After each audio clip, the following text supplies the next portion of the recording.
Arsenal musim ini tetap tampil kuat, konsisten di papan atas, tapi faktanya mereka nggak pernah benar-benar memimpin klasemen.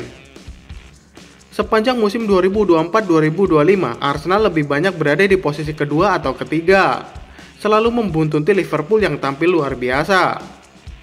Ini jadi salah satu alasan kenapa banyak yang bilang Arsenal belum layak disebut calon juara sejati. Mereka solid, tapi belum menunjukkan dominasi penuh. Selain itu, Arsenal juga masih punya masalah lama, ketergantungan pada beberapa pemain kunci kayak Bukayo Saka dan Martin Odegaard. Begitu performa mereka turun, kelihatan banget serangan Arsenal jadi tumpul. Di saat Liverpool bisa cetak gol dari banyak sumber, Arsenal terlalu terpaku sama pola serangan yang sama. Dan kalau ngomongin pengalaman di momen-momen penting, Liverpool jelas unggul jauh. Pemain-pemain mereka udah terbiasa main di pertandingan-pertandingan besar, di mana tekanan setinggi langit. Sementara itu, Arsenal kelihatan masih berjuang untuk bisa nyaman main di bawah tekanan, terutama di pertandingan krusial lawan sesama tim besar.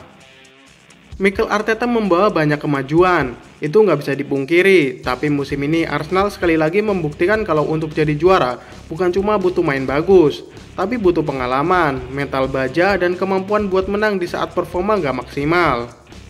Dan itu yang masih jadi PR besar buat Arsenal musim ini.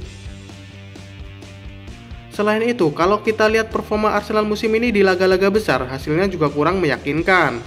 Mereka gagal menang di sebagian besar pertandingan melawan sesama tim 6 besar, termasuk kalah penting dari Liverpool, yang akhirnya memperlebar jarak di klasemen.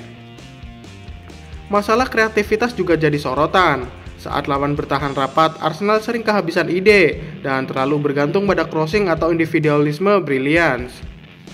Ini menunjukkan kalau secara taktik Arsenal belum sefleksibel Liverpool atau bahkan Manchester City yang tetap berbahaya dalam berbagai situasi. Dengan tekanan yang makin besar di akhir musim dan belum adanya mental pemenang yang konsisten di skuad mereka, wajar kalau banyak yang menilai Arsenal musim ini masih belum cukup pantas untuk mengangkat trofi Premier League. Terlepas dari semua kekurangan ini, kita nggak bisa menutup mata bahwa Arsenal tetap tim yang menjanjikan. Mereka punya pemain muda yang berbakat, seperti Bukayo Saka dan Gabriel Martinelli, yang jelas akan menjadi bintang masa depan. Mikel Arteta juga banyak membawa perubahan positif dengan filosofi permainan yang lebih modern dan menyerang. Namun untuk bisa benar-benar bersaing di level juara Premier League, Arsenal masih butuh lebih banyak pengalaman dan ketahanan mental, terutama di laga-laga besar.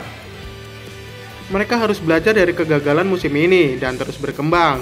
Karena dengan potensi yang mereka miliki, bukan hal yang mustahil Arsenal bisa menantang gelar dalam beberapa tahun ke depan.